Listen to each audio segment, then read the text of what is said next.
troisième petit garçon. Il a dû être hospitalisé à l'âge de 4 mois parce qu'il vomissait beaucoup. Je suis descendue jusqu'à 38 kilos il y a un an de ça. J'ai toujours eu des paquets de gâteaux sur la table de nuit, petite. Il y en a qui ont peur des araignées. Ben, moi, j'ai peur de vomir. Ils ont un problème avec la nourriture. Toutes les nuits, elle se lève dans un état de somnambulisme et elle mange. Sur 15 réveils, je me rappelle une fois, peut-être. En pensant très fort à ma phobie, ben, je me rends malade, en fait. Il a peur. Peur de quoi? De goûter. Un trouble de l'alimentation qui leur gâche la vie. Je pars en crise, je peux me taper la tête dans les murs jusqu'au moment que ça s'arrête. Quand j'ai pris du poids, j'avais l'impression qu'on m'aimait plus. Et puis moi, je l'aime pas non plus, quoi. Si il doit aller dormir chez un copain, il n'ira pas. Parce qu'il va y avoir le repas du soir. Plus que de la culpabilité, c'est de la honte. C'est horrible, quoi. Au début, je pensais que j'étais un peu folle. Et là, quand j'ai vu les gens qui éprouvaient cette peur, je me suis dit, bon, voilà, je suis quand même pas toute seule.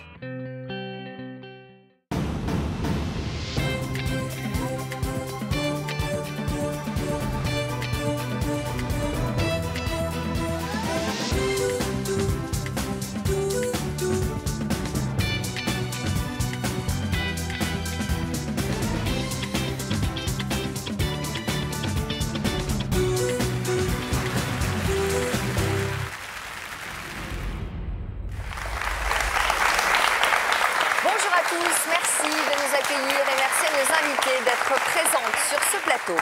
Si le fait de manger paraît simple et naturel à la plupart d'entre nous est synonyme de plaisir et de convivialité, il n'en est pas de même pour nos invités. Phobies, petites manies ou réelles obsessions alimentaires. Elles ont un problème avec la nourriture, mais comment continuer à avoir une famille, une vie de couple et une vie sociale quand on ne mange pas comme tout le monde? Mon problème d'alimentation me bouffe la vie. C'est le titre de toute une histoire aujourd'hui. Et restez bien avec nous jusqu'à la fin de l'émission pour notre rendez-vous.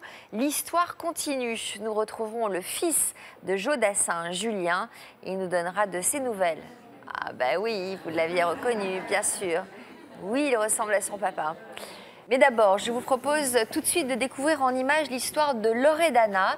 Depuis l'âge de 12 ans, elle est hémétophobe. Elle a la phobie de vomir, c'est comme ça qu'on dit? Oui. Bien. Elle a la phobie de vomir et sa maladie lui empoisonne la vie. Mon alimentation, ma prison, c'est le titre du reportage que nous avons tourné chez elle, en Belgique. Loredana, 21 ans, n'est pas une jeune femme comme les autres. Elle est hémétophobe. Autrement dit, elle a peur de vomir, et ce depuis l'adolescence. Tout ce qui concerne l'alimentation est pour elle un problème, à commencer par les courses en supermarché.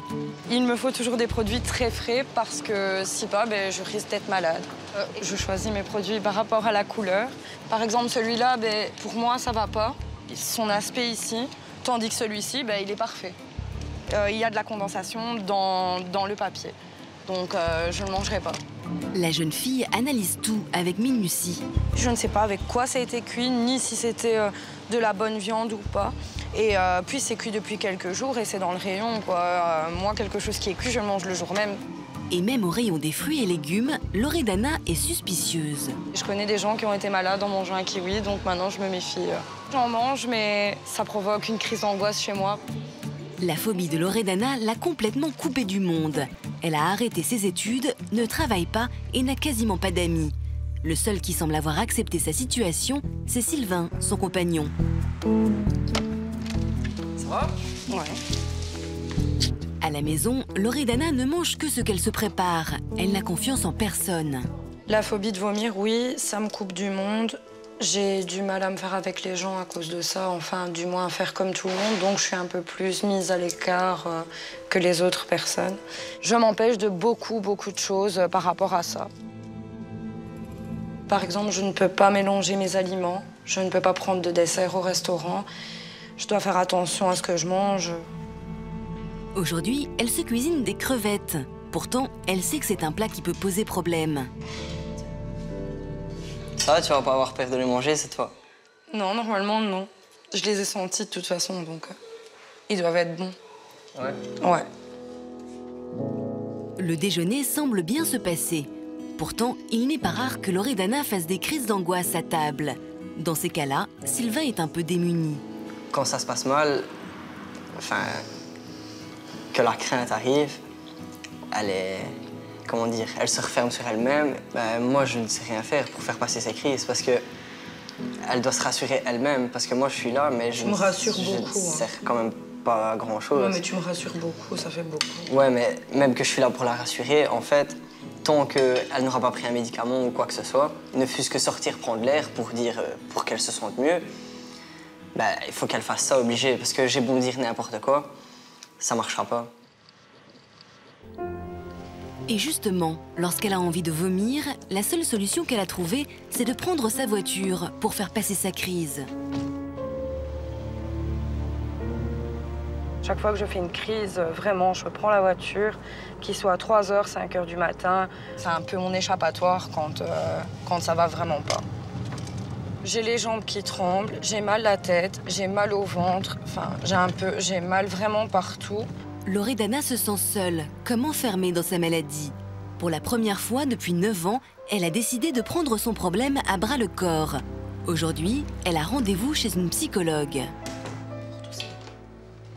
Bonjour, bonjour Loredana. Bonjour, enchantée. Entrez.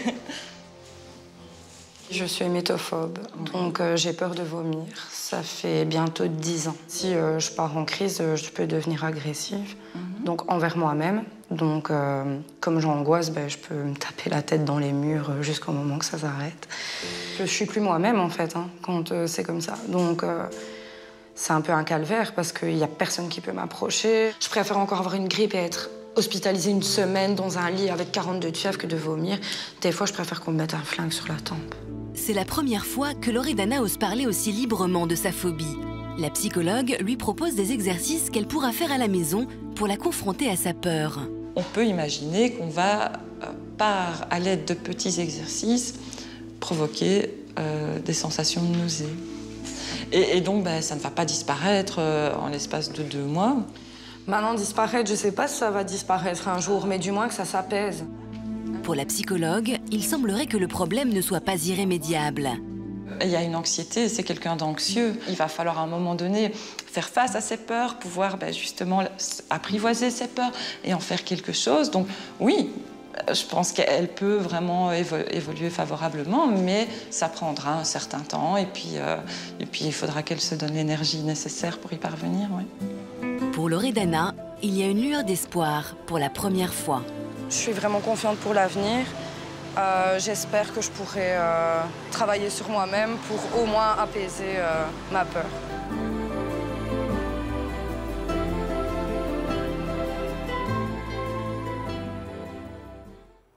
Loredana. Bonjour. Bonjour. Que ressentez-vous en voyant ces images? Ça fait un peu bizarre de me voir là, donc, mais sinon ça va. C'est moi, quoi. On va revenir plus en détail sur votre histoire. C'est une indigestion qui a déclenché votre phobie alimentaire. Vous aviez 12 ans. Que vous est-il arrivé ce jour-là?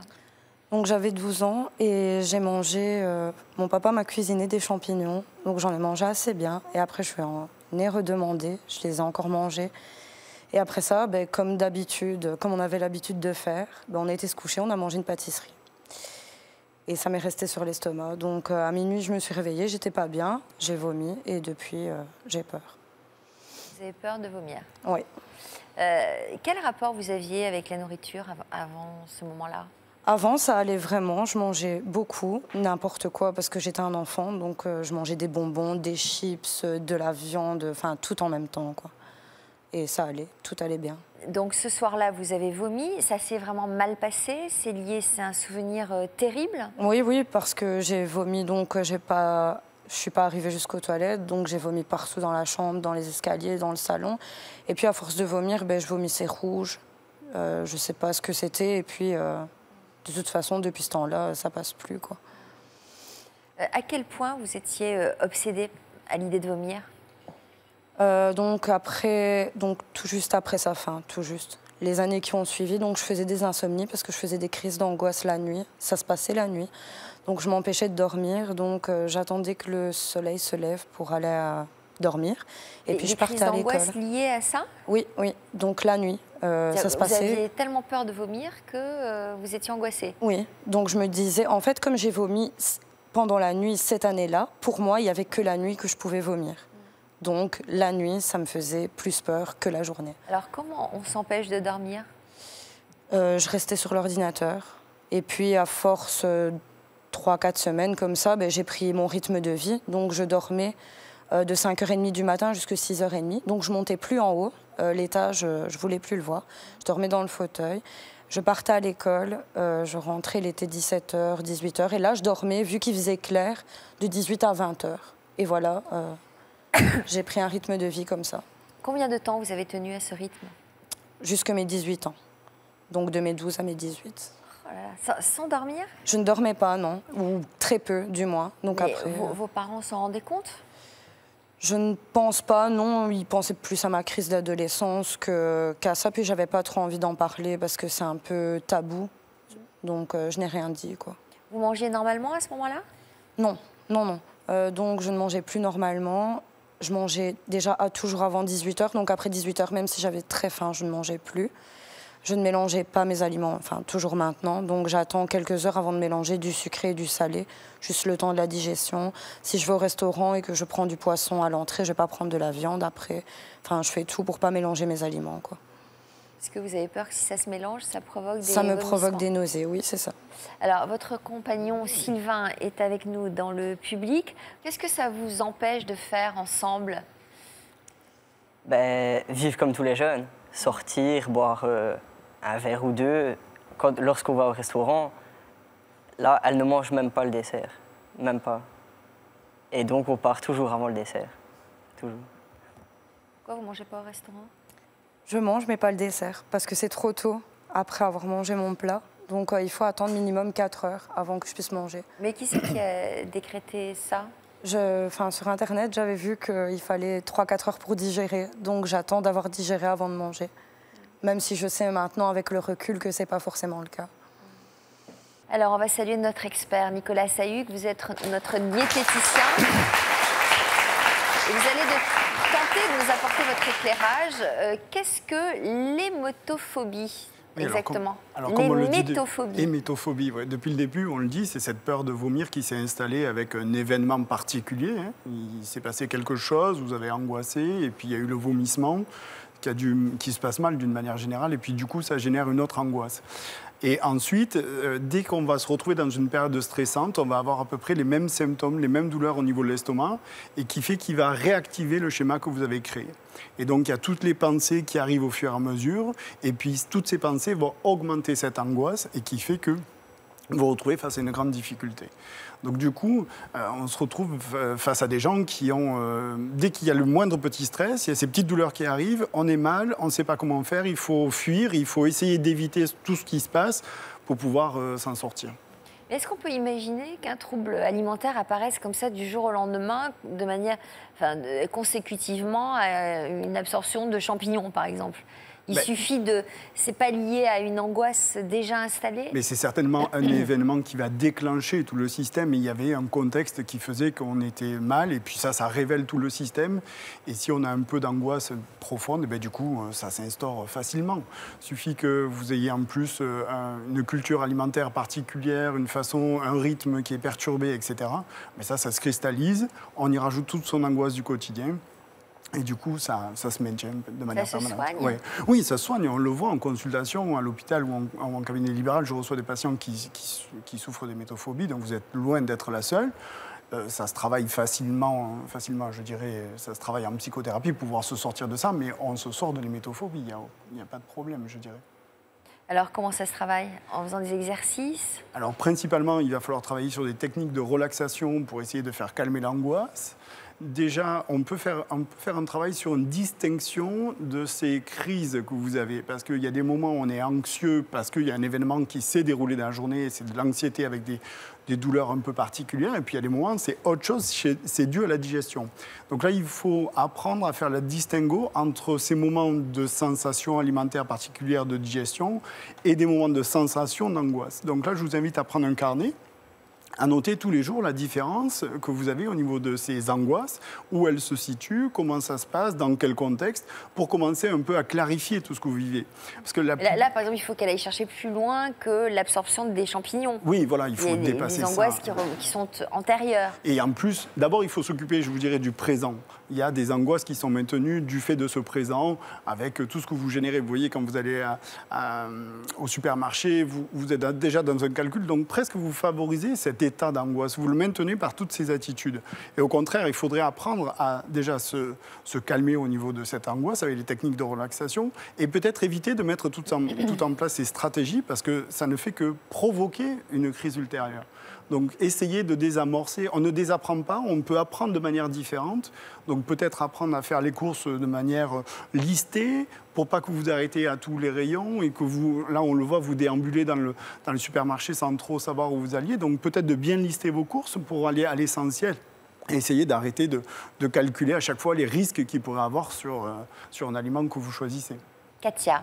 Bonjour, Katia. Alors, vous êtes mère de 3 enfants. De qui êtes-vous venue nous parler aujourd'hui? Je suis venue vous parler de mon 3e petit garçon, donc Fabien, qui est âgé de 9 ans, qui souffre de troubles alimentaires. Je me sens seule, j'ai besoin d'aide, je me sens très coupable. Alors, quel est son problème? Qu'est-ce qu'il mange, Fabien?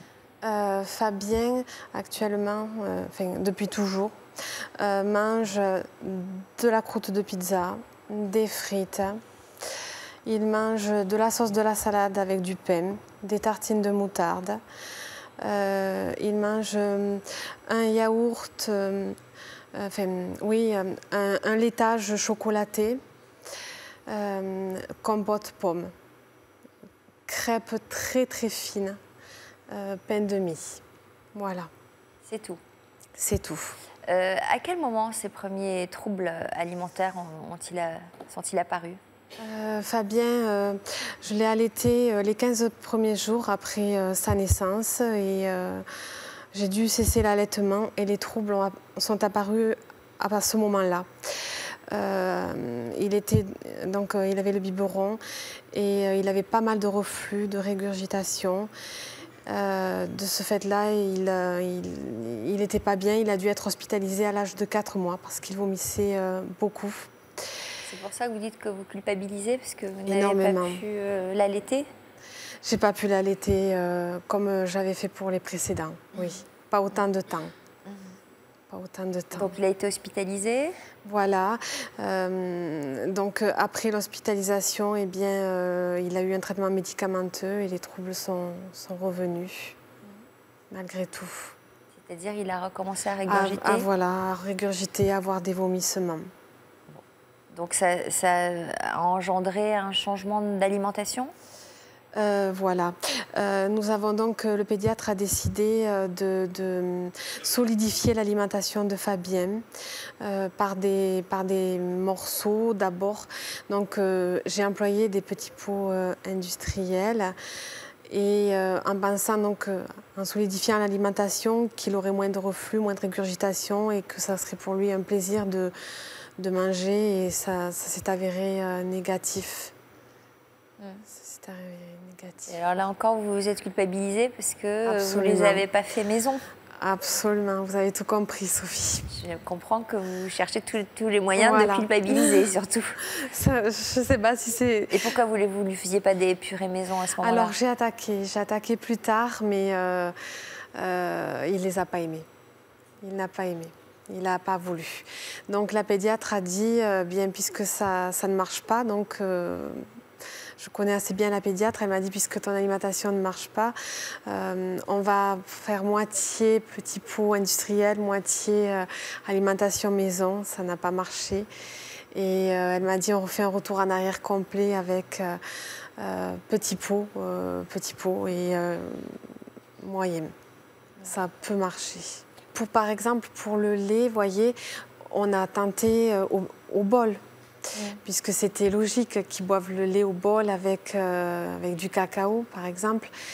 C'est le contact, le goût du lait au bol qui n'est pas le même qu'avec la tétine. Vous avez tenté le lait au bol? Ouh là là, on avait attaqué avec la prise en charge pédopsychiatrique des 3 ans, 2 ans. Et là, on a retenté et non, ça il n'aime pas. Il est très mince, très maigre? Il n'a pas l'air Non. Il n'est pas gros. La courbe de poids est en bas, mais elle n'est pas cassée. C'est-à-dire qu'il suit sa courbe de poids, mais au fond. Voilà. Il n'y a pas de cassure. Bon, comment ça se passe à l'école? C'est un excellent élève. Il est en classe de CM1, il est brillant, il a de bons amis, il est sociable, il semble heureux. Bon, alors Nicolas, comment peut-on expliquer ce genre de phobie alimentaire chez un enfant? Il va à la cantine à l'école? On a tenté donc la cantine il y a quelque temps, ça n'a pas marché, il n'a rien mangé du tout. Il n'a rien mangé du tout. L'année dernière, il y a eu un voyage scolaire. Il y avait été, il n'a rien mangé durant un voyage scolaire. Une tranche de pain, c'est tout. Donc, il mange à la maison. Par ma profession, je ne suis pas tous les jours là pour le repas de midi. Donc, c'est son papa ou sa grand-mère maternelle qui lui propose tous les jours la même chose. Bon, le point de vue de Nicolas sur cette histoire? Certainement qu'il y a des événements qui se sont passés auparavant et qui déclenchent une situation un peu problématique. Mais je crois qu'aujourd'hui, vous devez vous recentrer sur ce qui se passe aujourd'hui et aussi mettre de côté cette culpabilité que vous vivez encore. Parce que cette culpabilité, à mon avis, cristallise la problématique. Fait que vous n'êtes pas complètement naturel, fait que vous n'êtes pas en distance avec cet événement et du coup, ça crée un contexte autour de l'enfant qui certainement ressent les choses d'une manière générale. Les enfants, ils sentent toutes les émotions, l'état de fatigue des parents, la colère, etc. Donc s'il a ce côté un peu précoce, qu'il est assez intuitif, il doit sentir cette anxiété que vous avez, vous aussi. Oui, c'est sûr. Et je crois que dans toute situation de trouble alimentaire, il est très important de faire une place à ceux qui sont à côté des gens qui souffrent de troubles alimentaires, parce que s'ils vont bien, ils peuvent être des très bons aidants pour pouvoir se sortir de cette problématique. Et je crois que là, vous avez quelque chose à faire avec la culpabilité. La culpabilité, c'est une sorte... on essaye d'avoir une puissance sur le passé, chose qu'on n'aura jamais. Donc il faut essayer de faire face à accepter cette culpabilité pour pouvoir... non pas de la résignation, mais l'accepter pour pouvoir s'engager aujourd'hui dans des choses pour aider votre enfant, mais la mettre vraiment de côté, parce que sinon vous transmettez encore une angoisse qui fait que le repas est encore plus compliqué pour lui. Et du coup, vous n'arrivez pas à vous dégager de ces peurs alimentaires. Il y a toujours un besoin de sécurité derrière tout ça, comme dans l'alimentation finalement que vous avez. C'est-à-dire qu'on cherche... qu'il n'y ait aucun risque. Et donc, il y a besoin de sécurité, il y a des peurs. Et la peur, c'est comme l'angoisse, c'est une grande bannière. Et il faut aller chercher un petit peu ce qu'il y a dessous, derrière cette peur. Il faut aller explorer cette peur. Il ne faut pas s'accorder sur ce qui se passe à l'intérieur, dans le comportement, mais il faut aller au fond. Qu'est-ce qu'il y a derrière cette peur? Il faut entrer dans la peur pour pouvoir en ressortir. Et là, vous pouvez vous en dégager. D'accord, merci. Ça se traduit par des conflits quand il refuse de manger? Ah non, plus du tout. Non, parce que les pédopsychiatres nous l'avaient dit. Donc non, il n'y a pas de conflit. Non. Ça porte un nom? Alors, j'ai cherché. C'est moi qui ai cherché parce que le pédiatre me l'a diagnostiqué anorexique à l'âge de 2 ans. Et je l'ai très mal vécu. Parce que j'ai demandé au pédiatre qu'est-ce que c'était que l'anorexie. Je ne savais pas qu'on pouvait être anorexique à l'âge de 2 ans. Excusez-moi. Et il m'a dit que c'était un rapport à un lien avec la maman. Donc je me suis sentie très coupable. Et donc Fabien a été suivi de suite dès l'âge de 2 ans par des psychologues, pédopsychiatres. Et je me suis fait aider moi aussi. Et j'ai recherché parce que ça, malgré tout, de la psychothérapie, malgré tout, il n'y avait pas de résultat. Donc j'ai recherché sur Internet et j'ai découvert la néophobie alimentaire. Et je pense que, pour moi, Fabien souffre de néophobie alimentaire, mais je ne sais pas si c'est déclaré officiellement comme maladie. Seul le psychiatre peut poser un diagnostic, un pédopsychiatre, puisqu'il c'est un enfant, il n'y a que lui qui peut poser un diagnostic. Oui. Elle l'a déclaré là. Si elle l'a déclaré, donc là, il y a l'avis de l'expert, ça c'est très important. Tous ces néophobies alimentaires, je crois qu'il faut travailler avec l'enfant, parce que comme il a des peurs profondes, il faut presque qu'il devienne acteur finalement de son alimentation. C'est-à-dire qu'il va falloir travailler avec lui pour le soutenir et que lui nous fasse des propositions de choix d'aliments à intégrer dans une semaine, vous voyez. Faire un listing de tous les aliments en commençant par ceux qu'il est incapable d'intégrer dans son alimentation. Comme ça, il vous restera les aliments qu'il est susceptible de pouvoir intégrer. Et parmi ces susceptibles, de commencer par dire, ben voilà, quel est celui qui te semble le plus accessible dans un premier temps pour mettre, et dans quel contexte, et quel jour, pour créer une ambiance dans laquelle il se sente à l'aise. Et surtout, que ce soit lui qui redevienne un peu acteur. Même s'il y a une part de contrôle, au moins, il va contrôler ce qu'il ressent.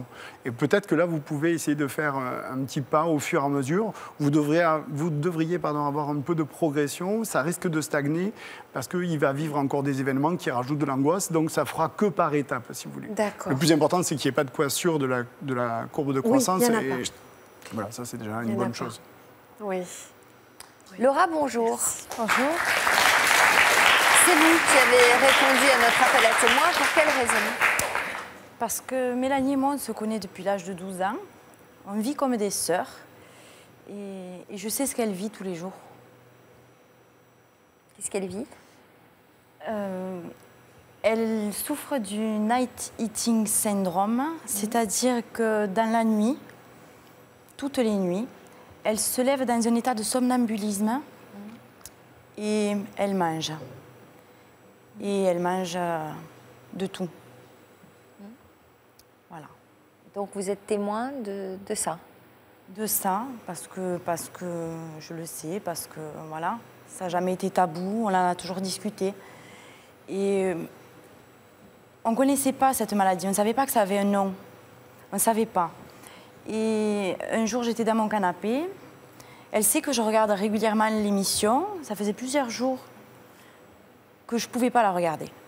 Et donc l'autre jour, j'allume et je vois appel à témoins, night eating syndrome. Donc ça ne m'a pas résonné.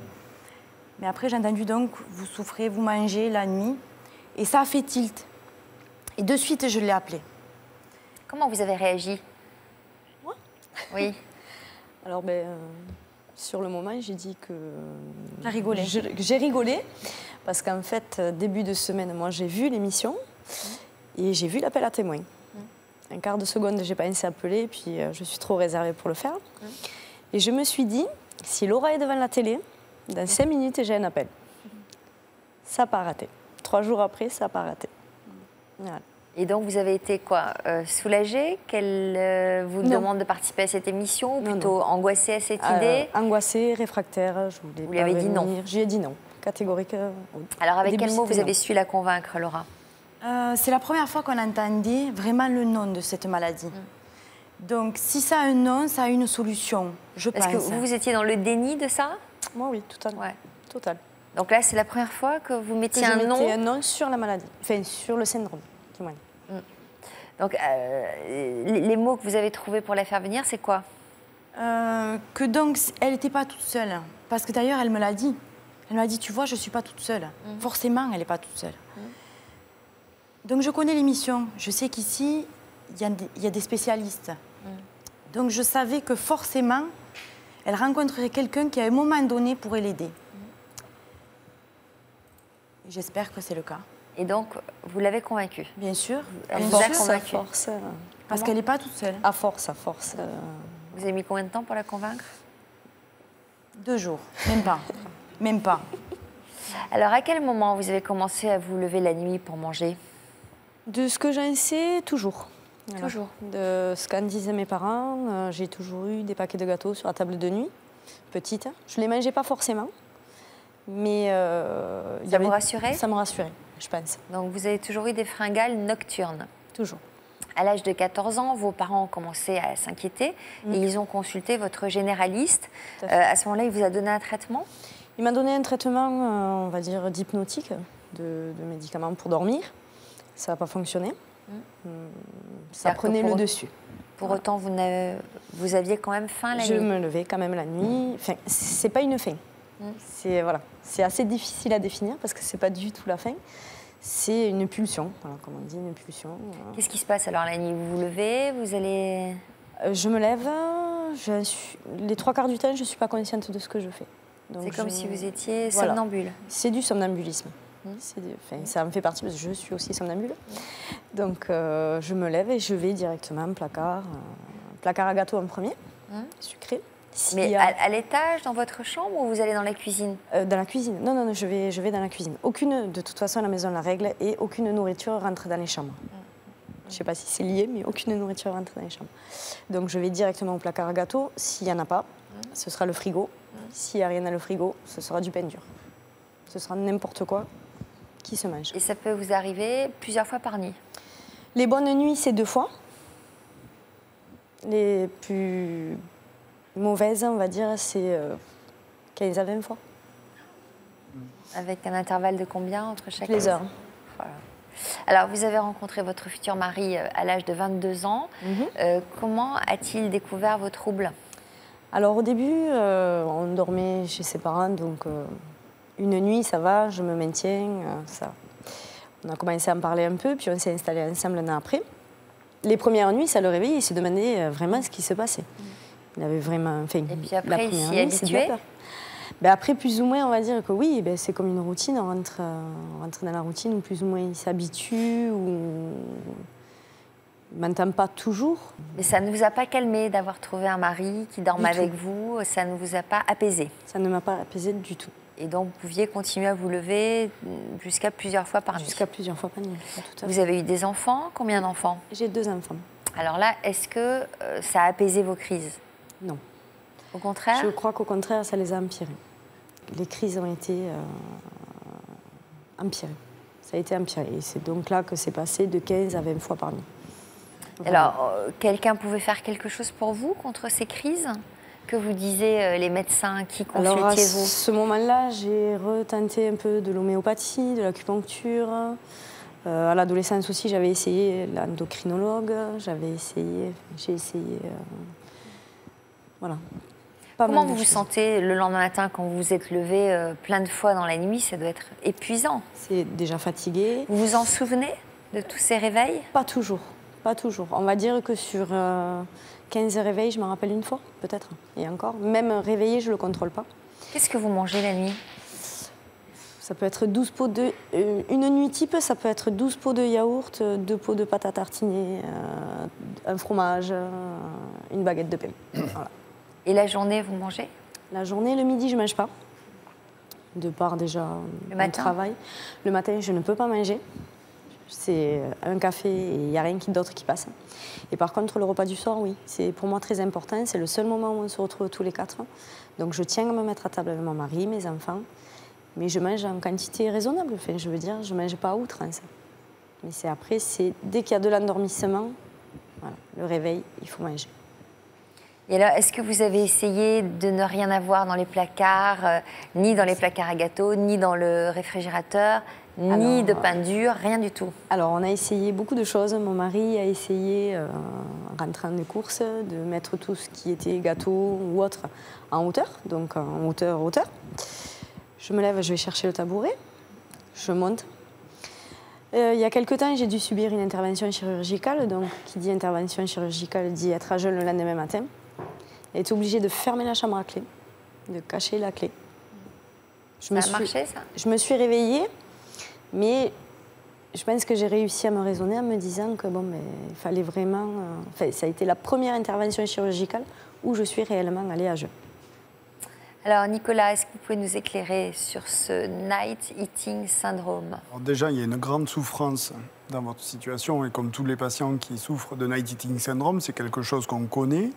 Ça fait partie des troubles alimentaires qu'on appelle atypiques, puisqu'on a 2 troubles alimentaires typiques qui sont l'anorexie mentale et puis la boulimie nerveuse. Et puis après, on a d'autres types de troubles alimentaires qui sont atypiques. Ça fait partie des troubles alimentaires atypiques. Ce qu'il faut comprendre dans ce night eating syndrome, c'est que c'est assez codifié. Il faut que les prises alimentaires que vous avez dans une journée ne dépassent pas les 50% de l'apport énergétique que vous avez la nuit. Donc ça, c'est à vérifier. Et puis, il faut comprendre aussi, est-ce qu'on est dans un contexte de problématique de poids et ou d'anxiété? Parce que lorsqu'on va être dans un... Le problème de ces maladies, c'est que ça génère tellement de honte chez l'individu, c'est que déjà, c'est pas forcément du déni que vous faites, c'est que à qui en parler, est-ce que ça va être bien entendu, est-ce que je vais être jugé, est-ce qu'on va me comprendre, est-ce que je suis la seule, etc. Et ça, c'est la problématique, et heureusement qu'il y a l'émission aujourd'hui, finalement, parce qu'au moins, vous pouvez en discuter. Et je crois qu'il y a beaucoup de gens qui en souffrent de ces troubles alimentaires et qui, du coup, ne peuvent pas en parler parce que personne ne connaît. Ah oui. Alors qu'il y a beaucoup de gens qui sont dans les mêmes problématiques. Hein. On a plus de 5% de la population souffrant de boulimie. Voilà, on a 1% de troubles alimentaires de type anorexie aussi dans la population française, donc c'est quand même élevé comme trouble. Donc, la première des choses, c'est qu'il serait important déjà de retrouver, il y a une problématique de rythme.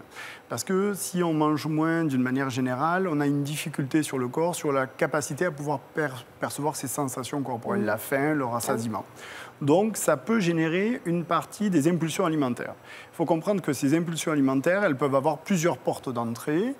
Il y a une façon habituelle, c'est-à-dire, voilà, je suis toujours dans le même quotidien qui fait que j'ai des crises des impulsions qui vont se déclencher à cause de ça.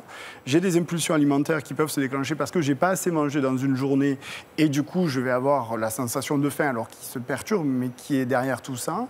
Il y a les aspects émotionnels et il y a un autre type de crises qui peuvent apparaître, c'est des crises que j'appelle de résignation, c'est-à-dire que je suis face à mon problème, je n'arrive pas à m'en sortir et c'est un peu un abandon de ce système et qui génère encore des crises. Je crois que je suis dans ce système. Voilà, donc, alors, ce qui est très important, c'est là aussi, c'est vrai qu'on a des tâches.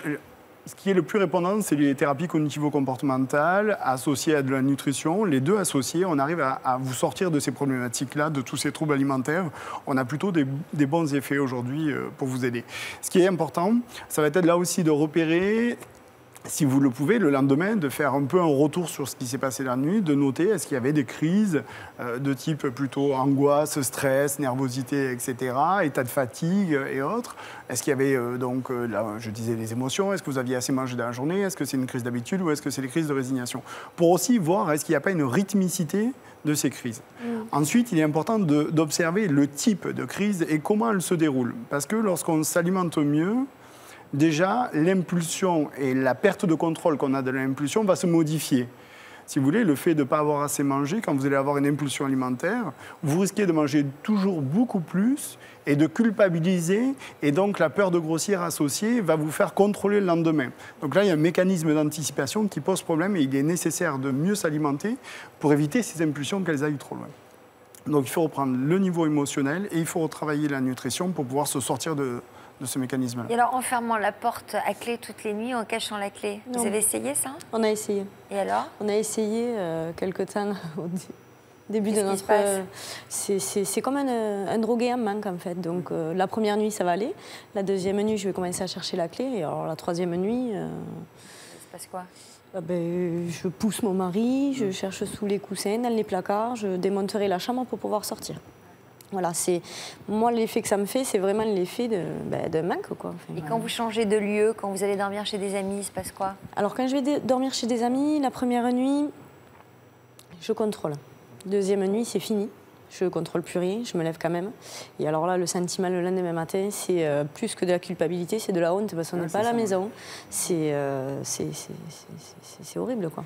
C'est le problème un peu de la société qui nous renvoie à cette incapacité à pouvoir se contrôler sur la nourriture. Donc on vit une honte extraordinaire face à ça. Et donc du coup, on ne sait pas à qui en parler parce que les gens vous culpabilisent aussi ou alors vous prennent presque en pitié. Et au lieu de vous aider, finalement, ça vous enfonce complètement. Oui, parce que même face aux médecins que j'ai pu rencontrer, ça a toujours été « mais non, tu as faim » ou « non, c'est de la boulimie ». Est-ce que votre mari prend en compte votre souffrance? Ah oui, tout à fait. Et la respecte? Il la prend en compte, il la respecte, mais il voit que c'est tellement difficile, déjà pour moi au quotidien, à le gérer. Donc pour lui... on lui donnera la parole tout à l'heure. Il est assez impuissant. Ah, Michael. D'abord, on va saluer Sabeline. Bonjour.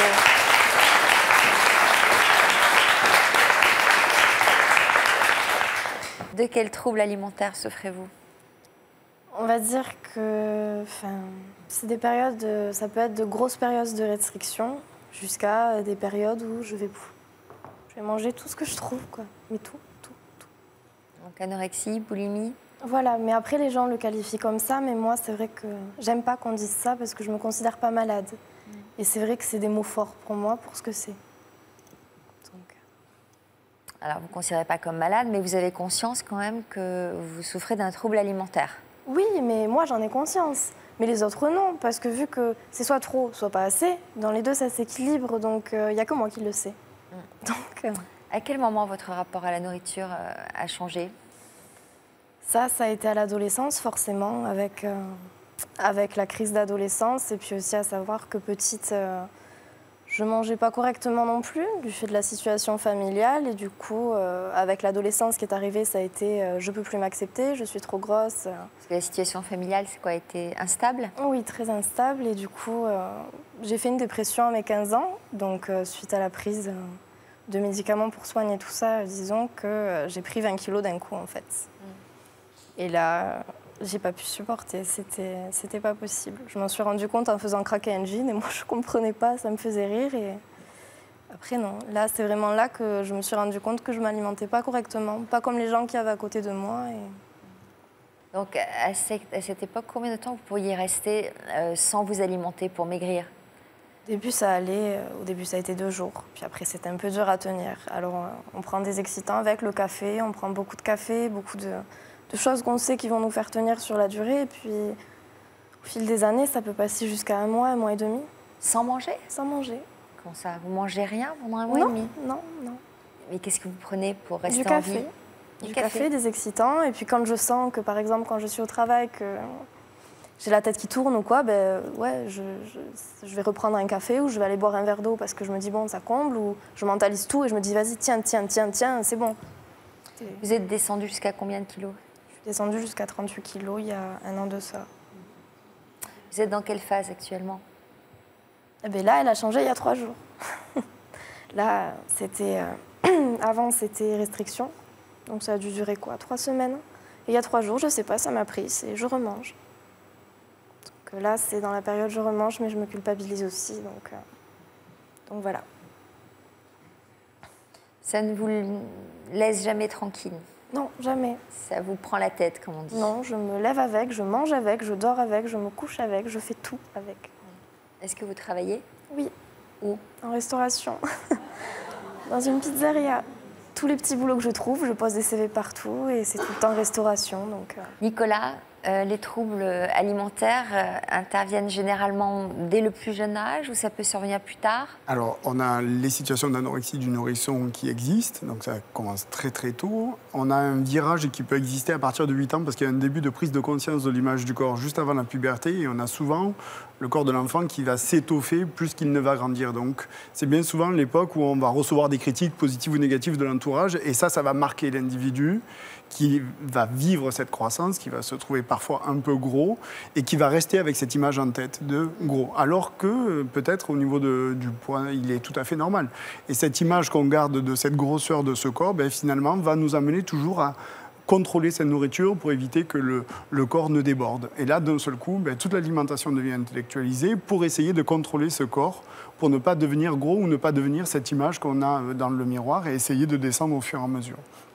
Le seul problème, c'est que le corps, sur le plan de ses sensations physiques, n'est pas respecté. C'est uniquement la tête qui va autoriser est-ce que je mange ou est-ce que je ne mange pas. Et les sensations de faim, elles, n'ont à aucun moment une place réelle pour s'écouter. J'avais une question, c'était de savoir à combien vous autorisiez de calories par jour. La plupart du temps, c'est 300 en période de restriction. Je peux trouver ça... Classique, oui. Voilà. Et après, quand c'est les périodes de gavage, entre guillemets, je compte pas. Oui, forcément, là, ça va dépasser. Mais dans les périodes de restriction, c'est trop. Voilà. C'est ce que j'ai. C'est quoi la moyenne pour La une moyenne femme pour une femme, c'est 2000 calories. 300, c'est pas beaucoup. Hein. C'est. Qu'est-ce qui fait 300, par exemple? 3 fruits, c'est 4 yaourts avec un fruit. Vous allez supprimer les graisses, les féculents, le pain, ce qui fait que ça met le corps dans un état de stress. Pas de stress émotionnel d'une situation particulière, mais dans un état de stress parce qu'il n'a pas assez d'énergie. Et alors ça, qu'est-ce qui se passe? Le corps, lui, va commencer à déconner, en fait. Il va prendre tout ce qui va arriver avec de l'angoisse, il va penser à la nourriture de manière permanente, et dès que vous allez voir un peu d'aliments sur une table ou dans un placard, vous allez y penser, puis ça va devenir obsédant, parce que lui, il cherche cette solution de pouvoir manger tellement il a faim. Et plus vous luttez contre ça, plus ça augmente. Alors, pour certaines filles ou certains garçons, ça tient pendant 1, 2 jours, 3 jours. Puis au 4e, ça craque. je mange des grandes quantités, je culpabilise, et le lendemain, je vais repartir dans une période de restriction. Alors ça craque aussi parce qu'on s'est fixé une règle de contrôle. Et qu'au moment où je craque sur des aliments que je n'aurais pas dû, ben, je me dis un peu foutu pour foutu, maintenant au point où j'en suis, je continue et puis à partir de demain, je peux repartir dans des périodes de restriction. Donc on a un peu toutes ces modalités qui sont intellectualisées sur ça. Mais dans tous les cas, c'est le rapport au corps qui est problématique et il faut travailler sur, non pas l'acceptation, mais peut-être l'hospitalité. Toutes ces femmes sont ici aujourd'hui car elles sont bien décidées à reprendre les rênes de leur vie. Notre diététicien Nicolas Sahuc leur donnera tous ses conseils. Ce sera dans notre deuxième partie, juste après ces messages de la rédaction. Comme nos invités, vous pouvez nous raconter votre histoire. Vous avez vécu un accouchement hors du commun, à la maison, en voiture ou en pleine nature. Vous avez accouché avant d'avoir eu le temps d'arriver à la maternité. Votre enfant est né dans un lieu insolite. Vous avez accouché grâce à l'aide d'un inconnu, vous voudriez lui rendre hommage dans toute une histoire. Vous avez fait un déni de grossesse et c'est le jour même de votre accouchement que vous avez découvert que vous étiez enceinte. Pour nous raconter votre histoire, contactez notre équipe au 0820 16 30 15 ou connectez-vous sur le site de France 2, rubrique Toute une histoire. Il y a 5 ans, Julien Dassin s'était confié à Jean-Luc Delarue. Je pense que je le connais comme un très bon fan, l'artiste. Julien n'avait que 5 mois lorsqu'il avait perdu son père, Joe Dassin. Malheureusement, pas de souvenir de mon père, donc je me les crée. 5 ans plus tard, Julien revient dans l'histoire continue pour rendre un nouvel hommage à son père, avec la complicité d'Hélène Ségara. Je pense que mon père aurait été très heureux et fier que ses chansons traversent le temps. Comme nos invités, vous pouvez nous raconter votre histoire. Votre père a quitté votre mère pour un homme. Depuis que votre père vous a révélé son homosexualité, vous êtes en froid et vous ne comprenez pas son changement de vie. Avec le temps, vous avez fini par renouer avec votre père, malgré son homosexualité. Vous hésitez à révéler à votre enfant que vous avez quitté sa mère pour un homme, vous avez peur qu'il vous rejette. Depuis que vous lui avez annoncé votre homosexualité, votre fils ou votre fille ne veut plus vous voir. Pour nous raconter votre histoire, contactez notre équipe au 0820 16 30 15 ou connectez-vous sur le site de France 2, rubrique Toute une histoire. Bienvenue si vous nous rejoignez sur le plateau de Toute une histoire. Loredana est hémétophobe depuis l'âge de 13 ans. Une phobie alimentaire qui lui gâche la vie et l'empêche de s'épanouir comme toutes les jeunes femmes de son âge. C'est pour trouver une solution qu'elle est ici aujourd'hui. On va avancer avec notre deuxième partie que nous avons intitulée « Nourrir un espoir ». Loredana, la nuit, vous êtes souvent prise de crises d'angoisse. Comment se manifeste-t-elle? Donc, il suffit juste que je me réveille comme ça, donc sans raison. Et déjà, le fait de me réveiller sans raison, ça me fait paniquer. Ou alors je me réveille avec juste le ventre qui gargouille. Donc à partir de ce moment-là, il y a tout qui s'enchaîne. Alors tout, c'est-à-dire? Donc les tremblements, la fièvre, j'ai froid, j'ai chaud, je dois sortir. Toute une sorte de choses. Et ça peut durer longtemps? 12 heures, 24. Combien? Parfois 24, parfois 3 jours. Une crise d'angoisse? Oui, si je suis malade, par exemple, si je tombe vraiment malade, donc réellement, vu que je m'empêche de vomir jusqu'au moment où je ne suis plus malade, parfois ça dure 3 jours. Et ça veut dire quoi, tomber vraiment malade? En fait, moi, comme je suis hémétophobe, je me rends malade. Donc, en vérité, je ne suis pas malade. Si quelqu'un de malade m'approche, je me rends malade toute seule. Donc, mais qu'est-ce que vous appelez vous rendre malade? Si quelqu'un arrive à côté de moi et me dit je dois vomir, j'attrape mal au ventre et je dois vomir. Tout simplement. Donc c'est psychologique. Mais parfois, je tombe vraiment malade, donc réellement, j'attrape un virus ou... Alors, justement, en période de gastro, comment vous faites, alors?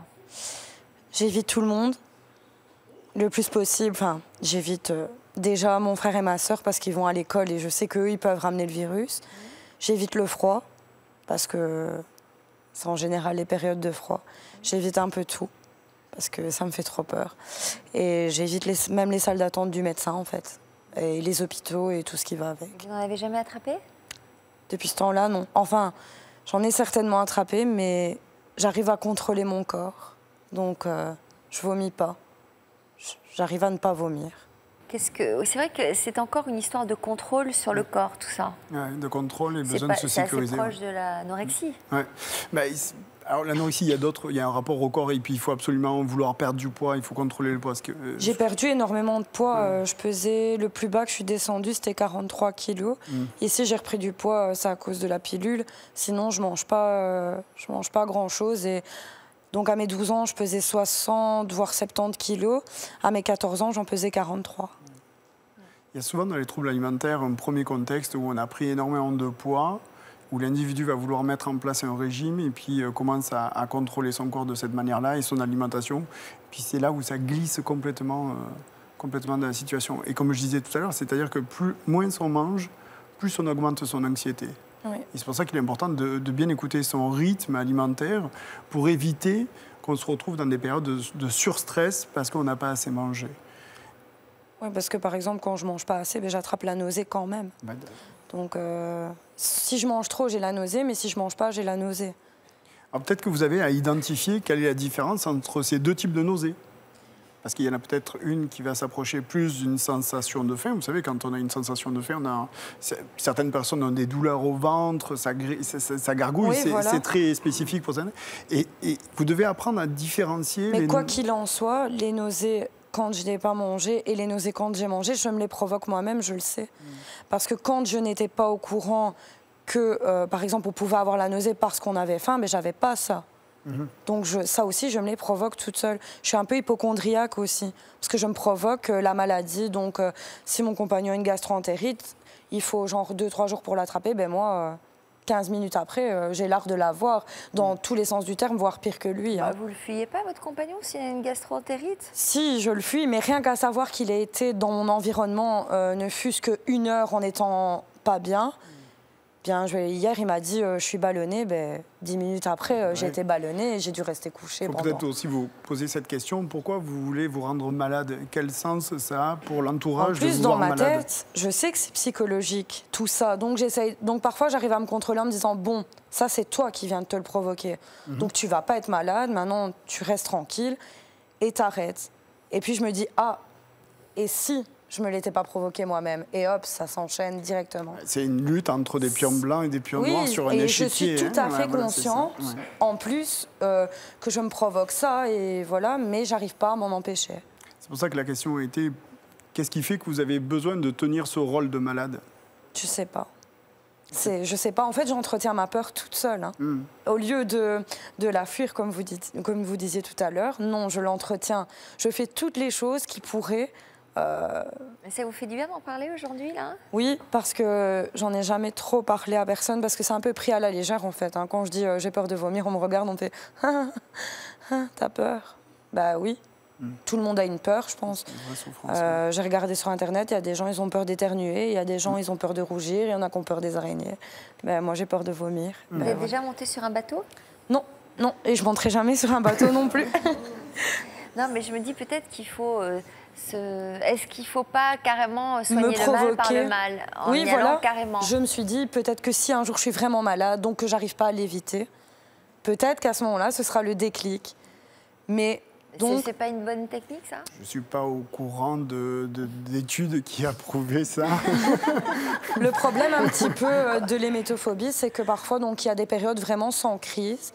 Et on se dit, voilà, donc il y a genre 3-4 mois de ça, je me suis dit, je me rends compte que j'ai moins peur.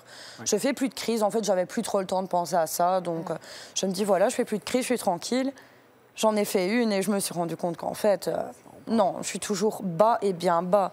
Et si vous vous occupiez à faire plein de trucs, vous n'auriez pas le temps d'autant gamberger, savoir... Maintenant, si je m'occupe donc quelque chose que j'aime bien faire, donc je vais faire quelque chose dans lequel je vais m'investir. Par exemple? J'aime bien me promener en voiture, par exemple. Donc, je mets la musique, hop, j'arrête le contact 1 seconde, je coupe la musique, j'entends mon ventre qui gargouille. C'est fini, je peux reprendre le volant et remettre la musique. Hein. Il faudra au moins minimum 1 heure pour que ça passe. C'est une stratégie d'évitement, là. Ouais. Alors, Katia, vous nous disiez tout à l'heure que c'était un petit garçon comme les autres, qui a même de bons résultats à l'école. Fabien, qui a 9 ans, et donc qui souffre d'une néophobie alimentaire. Ça perturbe quand même sa vie d'enfant, non, à certains moments? Oui. Quand, par exemple? Eh bien, par exemple... excusez-moi, j'ai le trac. Ça le perturbe, par exemple, pour les sorties dans sa vie sociale. Si il doit aller dormir chez un copain, parce qu'il a des amis, il n'ira pas, parce qu'il va y avoir le repas du soir. Il y aura le goûter, donc ça va l'empêcher. Et les mamans ne vont pas cuisiner que pour lui. Faire des frites, il a honte.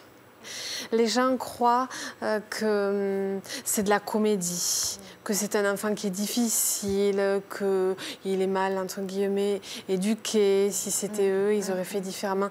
C'est pas facile. C'est pour ça que vous êtes là aujourd'hui? Oui, pour aussi en parler. Les gens ne le font pas méchamment. Parce que c'est pas connu, donc c'est pas dans un but méchant. Mais c'est vrai que ça isole quand même. Moi, personnellement, je sais que avec mon mari, ça nous a pas mal isolés. Parce que lorsqu'on sortait avec des amis, encore les amis, non, comprennent plus facilement maintenant. Mais les relations... ils ne comprennent pas, ils disent mais cet enfant, mais ça va pas ça.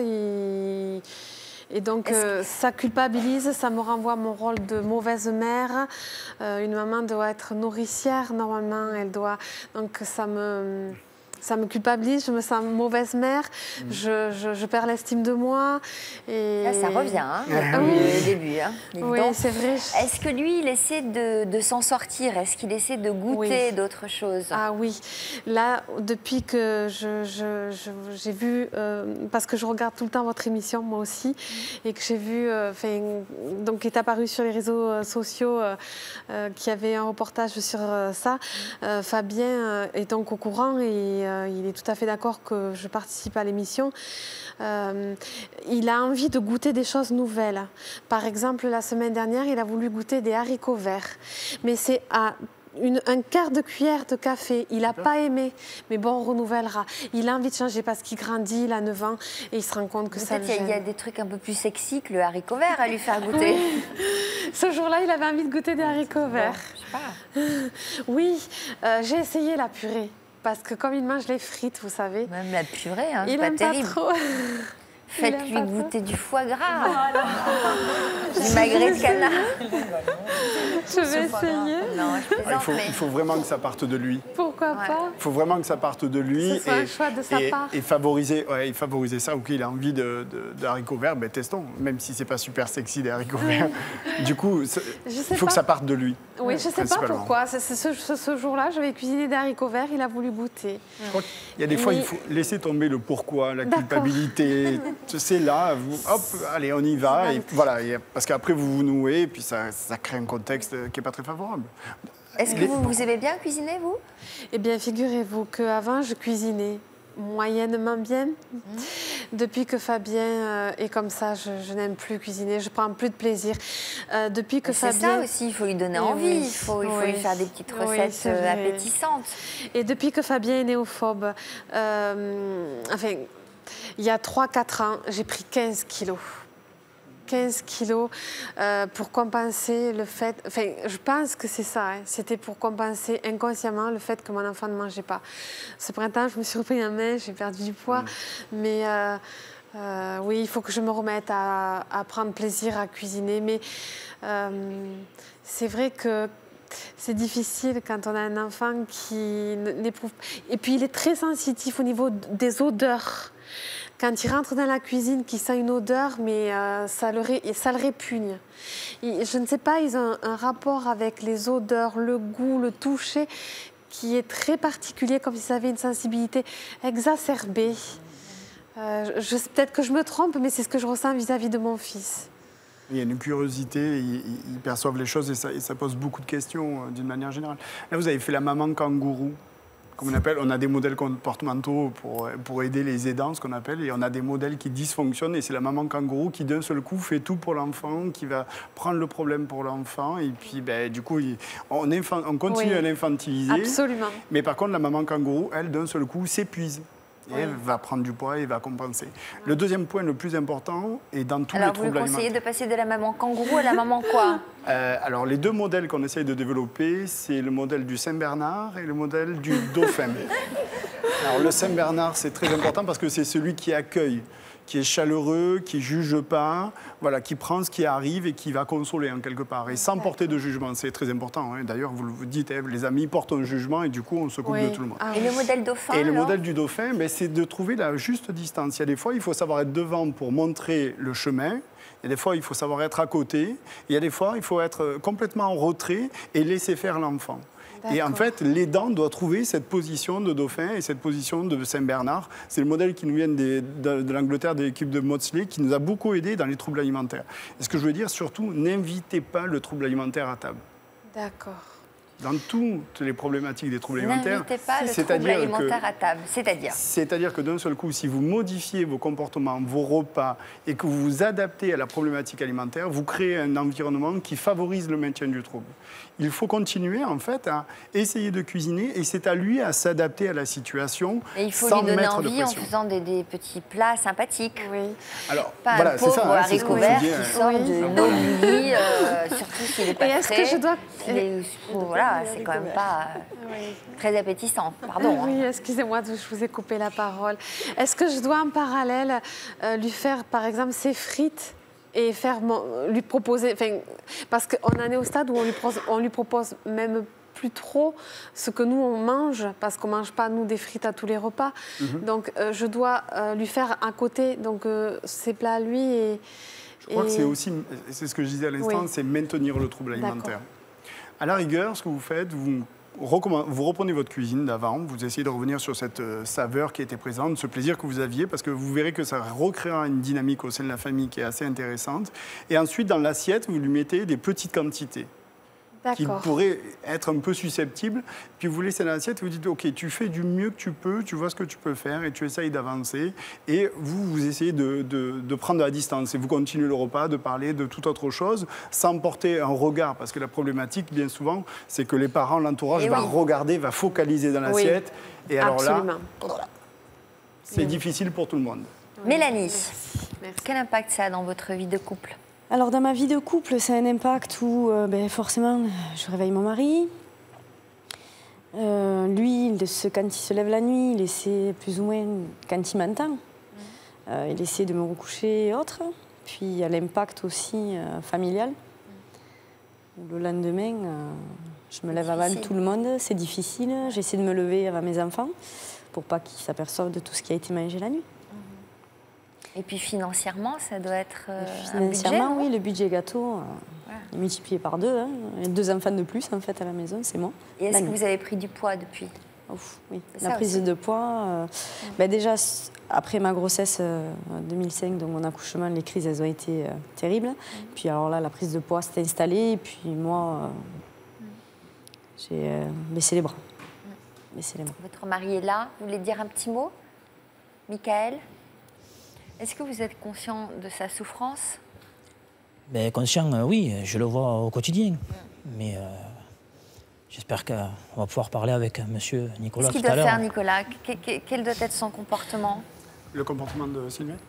De Michael ? Oui, ne serait-ce moi l'attitude à avoir pour pouvoir l'aider, à mon niveau. Déjà, est-ce que vous lui avez posé la question ? Qu'est-ce qu'elle pourrait faire pour que vous lui aidiez ? Ah oui, bien sûr, bien sûr. Et qu'est-ce que vous avez On en parle régulièrement, ne serait-ce que tous les matins. On en parle les matins, voilà. Tous les matins, quand je me lève, parce que bon, même si elle nettoie le pain de travail et tout ça, j'ouvre le placard pour mettre ne serait-ce la dosette de café à la poubelle, je vois la poubelle, elle est pleine. Donc voilà, je lui rends compte, je lui dis, là, cette nuit, ça a été dur. Là, vous êtes très factuel, c'est-à-dire que vous regardez les faits de ce qui s'est passé. Tout à fait. La question était de savoir, est-ce qu'ensemble, vous aviez dit, face à une situation de crise, quel comportement je devrais avoir ? Est-ce que vous lui avez posé la question ? Non. Qu'est-ce que vous attendez à ce moment-là de sa part, puisque lui, il va être à côté de vous Qu'est-ce qu'il pourrait faire pour vous aider à ce moment dans la Non, nuit? on n'en a jamais réellement parlé parce que de lui-même, quand il m'entend, il vient me chercher. Mais est-ce que vous avez besoin qu'il vienne? Est-ce que vous n'avez pas besoin qu'il vienne? Oh, j'en ai aucune idée parce que... Bon, vous habitez où? À Sauvian, à côté de Béziers, vers Montpellier. C'est pas très loin de chez Nicolas, vous habitez où, Nicolas? Entre Nîmes et Montpellier, oui. Bon, bah alors vous pourriez vous revoir et peut-être en discuter en... Par exemple, oui. Déjà, on va avoir une discussion. Parce qu'on va continuer avec l'histoire de Sabeline. Depuis l'âge de 15 ans, Sabeline, vous alternez les phases d'anorexie et de boulimie. Quoi? J'aime pas le mot anorexie boulimie. Bon, d'accord. Alors, les phases de restriction... Et de gavage. Et de gavage. Voilà. Moi, j'aime pas le mot de gavage, pardon, mais ça correspond à ça. Oui, c'est pas faux. Chez moi, on gave les oies, par exemple, hélas pour elle, mais bon. Donc, j'imagine que tout ça a des répercussions sur votre état de santé. Oui. Enfin, état de santé, peut-être pas, mais après, c'est vrai que ça fait beaucoup de petites choses où on s'en rend compte. C'est la perte des cheveux, on a mal aux dents, on a la peau sèche, on a les ongles tout cassants, on se sent pas belle, quoi. Pourtant, on fait tout pour être belle quand on est dans les périodes de restriction ou même quand on se gave après ou qu'on fait une période de boulimie après. Non, ça va pas, quoi. Pourquoi vous êtes ici aujourd'hui ? Parce que déjà, je pense que j'ai besoin d'un déclic, de m'entendre parler par rapport à ça, parce que c'est plus intérieur qu'autre chose, de voir d'autres personnes aussi, de me rendre compte. Et Vos parents, ils réagissent comment? Pardon? Vos parents?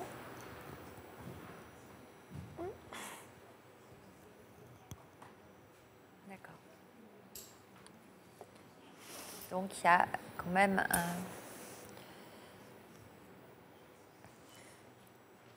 une grosse douleur de ce côté-là, si je comprends bien. Alors, Nicolas, comment peut-on réapprendre à manger quand on a perdu tous ses repères? Manifestement, il y a de grosses souffrances derrière tout ça. Certainement, et puis je ne suis pas convaincu que vous soyez à cette étape de savoir remanger. Je crois que dans un trouble alimentaire, il y a un temps pour tout, il y a un temps pour s'engager dans le traitement, et peut-être qu'aujourd'hui vous êtes juste à la porte de ça, et il faudrait réfléchir finalement à quelles sont vos motivations à vouloir vous en sortir.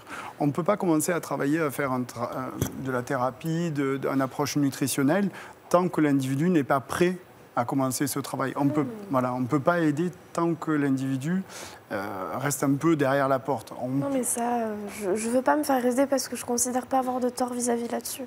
Okay. J'ai toujours de tort. Enfin, j'ai toujours fonctionné comme ça, quoi. Donc, ouais, mais qu'est-ce que vous avez à lui faire subir ça à ce corps? Pourquoi vous lui en voulez autant à votre corps pour qu'il subisse ce genre d'épreuve?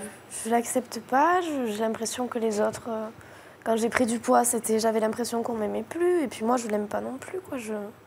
Faut que je le contrôle, quoi. Faut que c'est ma drogue, quoi. Si j'y pense pas dans la journée, je vais toujours y penser parce que je pense à ça et pas à autre chose. Tout ce qui peut se passer à côté. Est-ce que vous savez recevoir les compliments? Ah non. Ah non. Si on vous dit que vous êtes très jolie? Eh bien là, je vous crois pas. Dites donc, alors votre copain, il vous dit quoi?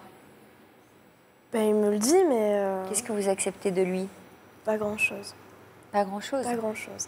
J'accepte sur le moment quand il va me proposer qu'on mange ou de ramener à manger parce qu'on n'a pas le temps ou quoi. J'accepte, je lui dis oui, je mange. Alors pendant tout le repas, je le regarde droit dans les yeux, je lui dis tu vois, je mange, tu fais plus de réflexion. Et puis après, je lui en veux à lui. Donc finalement, il ne peut rien faire parce que je lui en veux toujours. Et l'amour de vos copines, vous l'acceptez? Oui. Par exemple, il y a une copine que j'ai vue tout à l'heure, là, pendant... Oui. Qui c'est, cette amie? C'est ma meilleure amie. C'est elle qui vous a poussé à venir là, aujourd'hui? Aussi. Parce que je pense que j'ai quelques comptes à lui rendre vis-à-vis de ça. Et... Pourquoi? Parce que je lui en fais voir de toutes les couleurs, quand même. Elle aussi? Elle, oui, plus particulièrement. Mais pas qu'à elle, hein, au petit copain aussi. Oui, mais elle a été là depuis vraiment tout le début où ça a commencé. Elle m'a vu évoluer, tant physiquement que moralement, que tout ce qui s'ensuit. Et elle s'en est pris plein la poire. Hein. Vraiment. Elle est où, la copine? Tiens, je vais aller la voir. J'ai le droit? Oui, vous avez le droit. Bon. Je demande, parce que je vais me faire disputer. Hein. Comment vous appelez? Anissa. Anissa. Oui. Donc j'ai vu que vous êtes un soutien, un moteur, elle en vous a encouragez, vous venez pendant les coupures la soutenir. C'est vrai que c'est difficile au quotidien de la voir se battre avec ça. Comme elle dit, les périodes où elle ne mange pas, ça a été dur pour moi de la voir affaiblie au point de ne pas pouvoir se lever le matin, de ne pas pouvoir sortir, faire des choses que des ados font en général, ne serait-ce que sortir faire un tour, faire les boutiques. C'est pas possible parce qu'elle est trop faible pour bouger. Alors qu'est-ce que ça pourrait être le déclic ?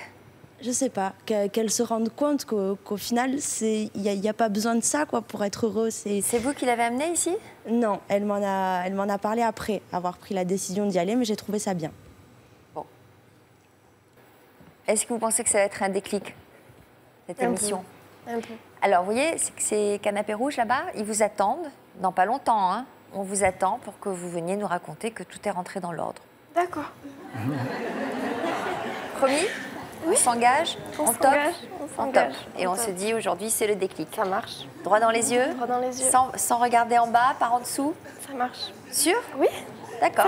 Je vous attends alors. Je vous attends là-bas de l'autre côté. On se retrouvera. On se dit quoi, dans 3 mois ? Quelques années peut-être. Ah non.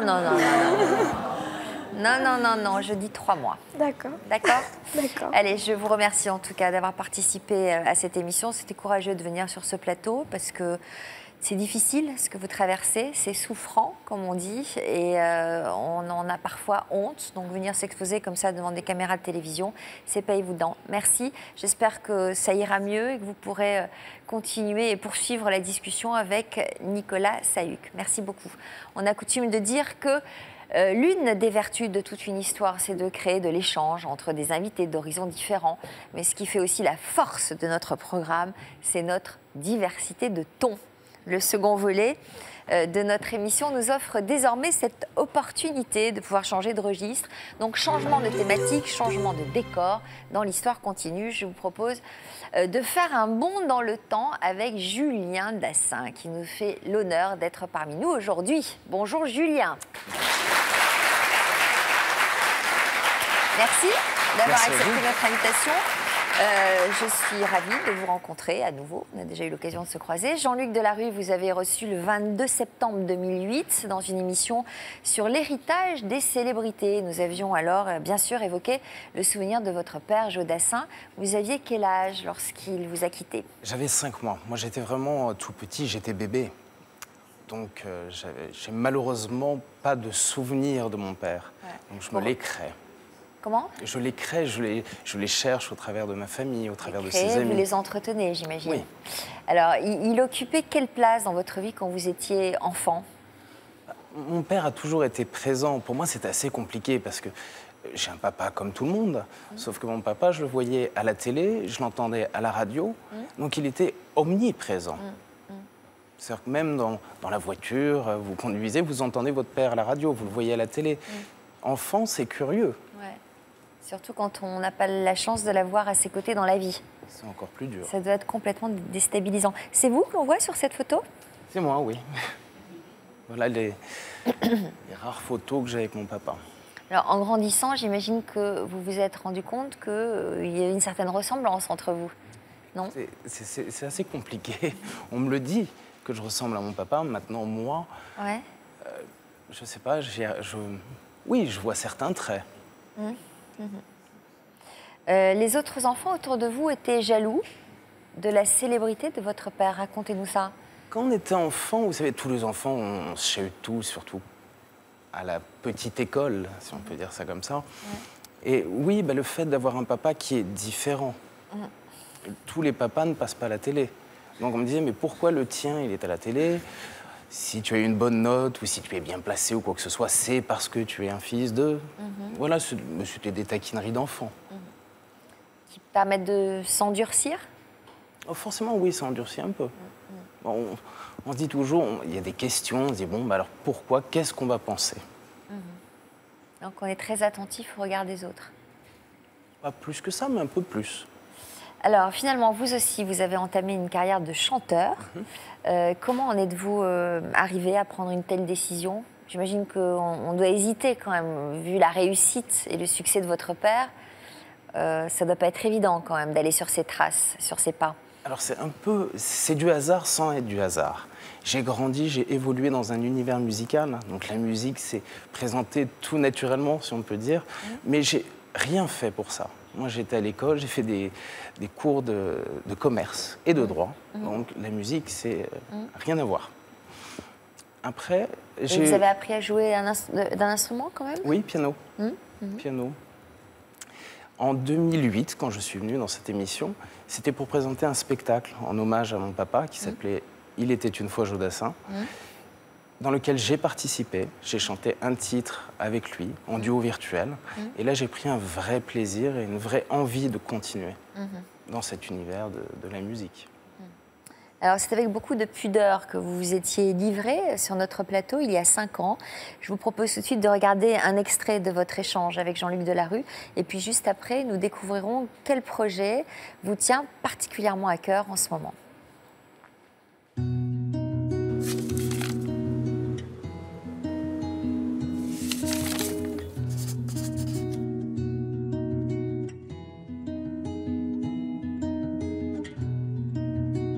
Aujourd'hui, je m'occupe des affaires de mon père, ce qu'il a laissé, son catalogue musical, et je fais également de la chanson. Julien était venu sur notre plateau en 2008 pour parler de son père qu'il n'avait pas eu la chance de connaître. Vous avez quel âge quand vous avez perdu votre père? Je n'avais que 5 mois. Et son père n'était autre que Jodassin, le chanteur aux innombrables tubes. Et l'on s'aimera encore lorsque l'amour sera mort. Mais l'artiste était décédé à 41 ans, laissant derrière lui sa femme et ses 2 enfants, Jonathan et Julien. Je pense que je le connais comme un très bon fan, l'artiste. Et comme un fils aussi? Comme un fils, oui. Grâce à ma famille, heureusement, mon grand-père m'en a beaucoup parlé, ma mère également. Comme son père, Julien était devenu chanteur. Je vous assure que c'est un pur hasard. Quand j'étais plus jeune, à l'école, je voulais faire du commerce. Comme tous les petits garçons, je pense, je voulais être pompier. Et un jour, on m'a dit, tiens, tu vas chanter. Arriver à atteindre... tenir la comparaison, donc? Il n'y a vraiment pas de compétition. D'accord. C'est un métier que je fais par plaisir. Aux yeux de Julien, son père restait avant tout un exemple, un modèle qu'il souhaitait suivre. Dans mes rêves les plus fous, arriver ne serait-ce qu'à sa hauteur.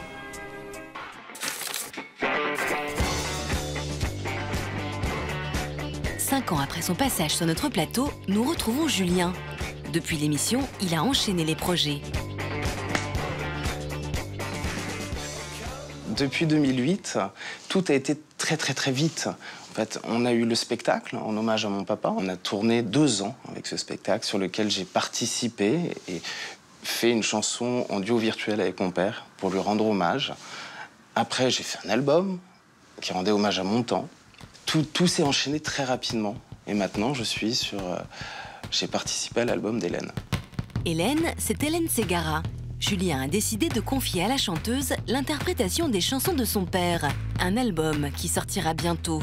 L'idée de l'album est venue d'une concertation avec mon frère. Je connaissais Hélène depuis pas mal d'années et j'avais vraiment envie que ce soit elle. Ça s'est imposé tout de suite, Hélène. Pourquoi? Parce que c'est vraiment des artistes identiques. C'est un Jodassin au féminin. Elle est proche de son public, elle a des chansons qui parlent aux gens, qui leur racontent une histoire. C'est vraiment, pour moi, c'est les mêmes. Avant de faire ce choix, Julien a dû faire face à une difficulté, lui qui n'a jamais connu son père. Moi, mon rôle est de répondre à sa place, à la demande de son public. C'est assez compliqué, ça. C'est pas tous les jours facile de se mettre à sa place. Mais c'est un devoir. La première question que je me suis posée, c'est qu'est-ce qu'il en aurait pensé? Est-ce qu'il aurait aimé? Est-ce qu'il l'aurait fait? Et là commence un vrai travail de recherche où je pose les questions à ma famille, à ses amis, les gens qui ont travaillé avec lui. Est-ce que vous pensez qu'il aurait aimé ça? Et là, c'est unanime. C'est ton père adorait les duos. Donc il aurait aimé faire ça. Je pense que mon père aurait été très heureux et fier que ces chansons traversent le temps. Mon rôle à moi est de continuer et aider à ce qu'elle perdure dans le temps. Parce que je suis son fils, je pense que je suis le mieux placé pour pouvoir continuer ça. Hélène Ségara a accepté de nous parler de sa relation avec Julien, tout comme Thierry Saïd, son agent. Thierry connaît bien Julien. Cela fait maintenant plusieurs années qu'ils sont amis. Julien a fait une très très grosse recherche d'identité par rapport à son père, puisqu'il ne l'a pas connu. Donc il a connu son père d'abord par la télévision, en allumant la télé comme tout le monde, et sa maman lui a expliqué que le monsieur en blanc, c'était son père. Moi qui connais Julien depuis maintenant, ça va faire bientôt 15 ans, j'ai vu une véritable évolution. Julien a réussi à faire la rupture, il y a quelques années, de Joe Dassin, l'artiste, et Joseph Ira Dassin, son père. C'est à partir de là que véritablement il a pris conscience qu'il y avait le Joe Dassin papa. Ce Joe Dassin appartient aux enfants Dassin, il appartient à la famille Dassin, et le Joe Dassin que tout le monde connaît, qui pour le coup n'appartient pas plus à Julien ou Jonathan qu'il n'appartient au public. Et au-delà de ça, il travaille sur véritablement le Joe Dassin que tout le monde connaît. Depuis plusieurs années, Julien avait l'idée d'un album en hommage à son père, mais il attendait d'être prêt et surtout de trouver la bonne interprète. J'étais en train de réfléchir un petit peu à ce que je souhaitais faire pour mon prochain opus. Et puis j'ai été contactée par les fils de Joe Dassin qui m'ont dit voilà, on aimerait te proposer quelque chose. Papa adorait les duos, donc on aimerait faire un album de duo virtuel.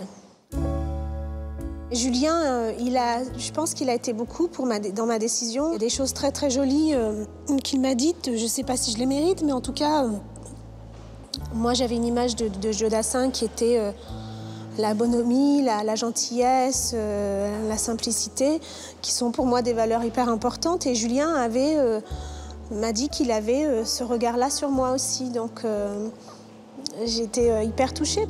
Julien a su convaincre Hélène Ségara et il s'est énormément investi tout au long de la préparation de l'album. Là, en studio, on a vécu quelque chose de fabuleux. C'était...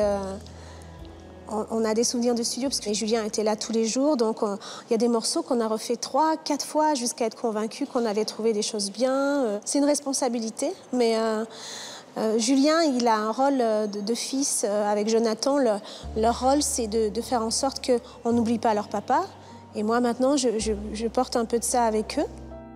C'est une affaire de famille. Et moi, on m'a gentiment proposé d'être un petit peu dans la famille. Je pense qu'il peut être très très fier de ce qu'il fait, parce qu'il s'implique véritablement. Je me suis souvent posé la question en me disant, si c'était mon père, comment je réagirais? Je ne sais pas. C'est pas simple de parler de son père au quotidien sans l'avoir connu. C'est pas simple d'imaginer ce qu'il aurait pu imaginer sans l'avoir connu. En tout cas, si c'était mon fils, je serais très fier de lui.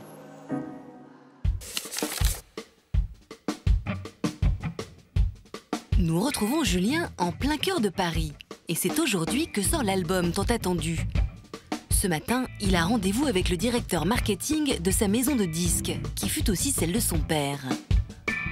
Salut Julien, comment ça va? Super. Bon.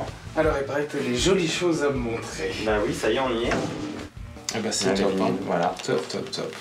Alors, on va regarder le teaser medley avec les 3 titres. Donc, Et si tu n'existais pas, Salut et Salut les amoureux. J'espère que tu vas te plaire. Mais voilà. Écoute, regardons tout ça. C'est encore moi. Salut, comment tu vas? Le temps m'a paru très lent, loin de la maison. J'ai pensé à toi. Ça, c'est vachement bien. Alors, ça te plaît? Super bien, j'adore. Bon, voilà, écoute. Top, top. Super. Moi, je suis content que ça te plaise. Super, super. Beau boulot, les gars. Quelques étages plus bas, la promotion de l'album a déjà commencé. Hélène Ségara enchaîne les interviews. Bonjour Hélène Ségara. Bonjour. Vous êtes de retour avec un nouvel album. Racontez-nous tout simplement l'histoire de ce projet. Comment c'est né? C'est Julien qui a eu l'idée et puis on s'est rencontrés, le courant est passé, puis on a attaqué. Et Julien n'est jamais très loin pour veiller à ce que tout se passe bien. Je suis ravi. Là maintenant, c'est vraiment, voilà, c'est du concret. Très discret, c'est avec beaucoup de réserve et de modestie que Julien vient apporter son soutien à son amie Hélène. Il y avait une phrase que je ne connaissais pas, que Julien a appris. Joe Dassin avait dit « Je chante pour aider les autres ». Et moi, j'ai toujours fait ce métier, parfois en m'oubliant un peu, mais j'ai fait parce que j'aimais mon public. Parfait. Ben, je vous remercie beaucoup. Merci. connaissez Julien, vous l'avez rencontré? On s'est croisés, on ne s'est pas présenté officiellement. On s'est croisés tout à l'heure. J'ai l'impression qu'il y en a certains, ça leur fait plaisir de te voir, les fans. Quand la dernière fois, j'ai rencontré des fans de ton père. Où il est où Moi, j'espère qu'il va chanter avec moi. Je trouve ça serait joli. Voilà. C'est plein de gens qui m'en ont parlé, tu sais, dans les fans de ton père et tout, qui m'ont dit « Ah, vous allez chanter ensemble ?» Au départ, c'était pas prévu, mais depuis, ça me travaille.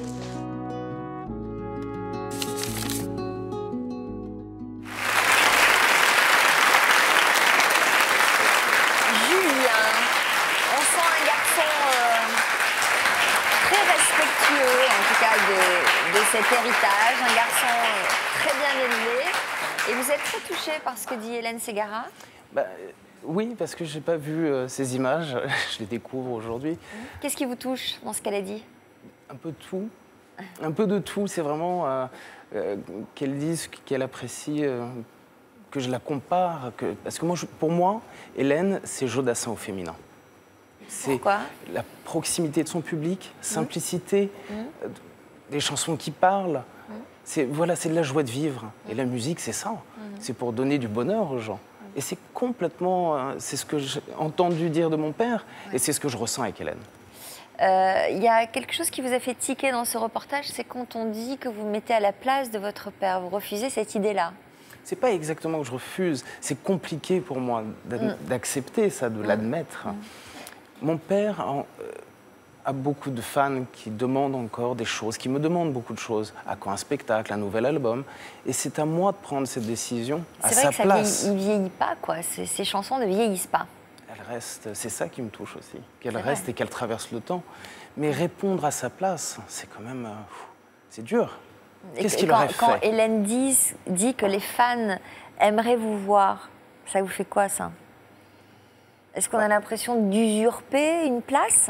Non, je pense pas. Je pense peut-être au travers de moi, il retrouve mon père. C'est lui, voilà. C'est mon père que son public aime et ses chansons. Alors, l'album s'intitule « Et si tu n'existais pas ?» n'est-ce pas, comme l'une de ses chansons phares. Il est sorti dans les bacs le 7 octobre 2013. Comment vous avez eu l'idée de ce projet original? Mon père adorait les duos. C'était vraiment quelque chose qui lui plaisait. Dans les émissions des Carpentiers, à l'époque, tout le monde faisait des duos. C'était quelque chose... voilà, c'était du... Lui, il en a fait avec qui? Oh, il en a fait avec Jane Manson, avec Carlos. Bon, il y en a beaucoup, beaucoup, beaucoup. Et j'avais vraiment cette envie de faire un album de duo. Vous pensez qu'il aurait adoubé Hélène Ségara, que c'est une artiste qui lui aurait plu? Pour moi, oui. Là, je me permets de l'affirmer. Enfin, je l'espère en tout cas. Enfin, j'en suis sûr pour moi. Il aurait adoré Hélène. C'est vraiment c'est l'identique. Quand vous parlez à ses amis, à ma famille, tout le monde me dit, voilà, il était comme ça, il était comme ça, il était comme ça. Et je ressens la même chose pour Hélène. C'est exactement la même chose. Qu'est-ce que vous avez ressenti en entendant pour la première fois la voix de votre père mêlée à celle d'Hélène? Alors ça, c'est très perturbant. C'est très, très perturbant parce que il fallait que les deux voix déjà marchent ensemble. C'était pas sûr. Et ça marche. Et en plus, on a l'impression que ces titres ont été enregistrés hier et que les deux étaient là. Alors pour le coup, il n'y a qu'Hélène qui a refait ses voix. Alors parfois, vous avez pris quand même des voix de votre père qui ne sont pas forcément celles que l'on entend sur les albums. À l'époque, ils enregistraient sur des multipistes. Et il y a plein de pistes de voix. Enfin, il pouvait y en avoir plusieurs. Et sur le titre Salut, c'est une piste qu'on ne connaît pas. Bon, je vais vous demander de signer le grand livre de l'histoire continue. Je vous souhaite en tout cas beaucoup de succès avec cet album. Merci. Merci d'être venu nous voir. Merci à vous. Merci à tous pour votre confiance, pour votre fidélité. À bientôt pour d'autres témoignages. Tout de suite, le sommaire de notre prochaine émission. Bon après-midi sur France 2.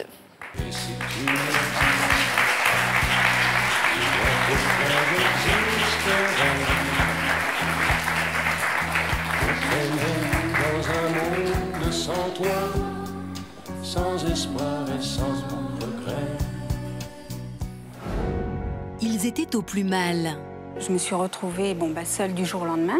Et à partir de là, ça a été une déchéance. Je ne mangeais plus du tout. Je ne pouvais plus assumer mon travail. Je ne faisais plus rien que de me morfondre sur moi-même. On tombe dans une solitude, on tombe dans un vide. Je dormais plus, j'avais du mal à communiquer, je pleurais tout le temps. Ils étaient même sur le point d'en finir avec la vie. Je n'avais plus envie de vivre, j'étais de plus en plus dans le noir. Quand j'ai vu la fenêtre grande ouverte, je ne sais pas ce qui m'est arrivé, je me suis senti comme happé et je suis passé par la fenêtre. Et donc je me suis retrouvé raccroché par les phalanges sur le bord de la fenêtre. Mais le destin a placé sur leur chemin une bonne étoile. Je l'ai regardé et je me suis dit, oh, il est bien. Et je lui ai donné mon numéro de téléphone. Quand j'ai vu cette personne, j'ai fondu en moi-même, des sensations qui revenaient de bouillonnement. Est-ce que vos pulsions suicidaires ont disparu? Oh là, complètement. Et aujourd'hui, ils ont retrouvé le sourire.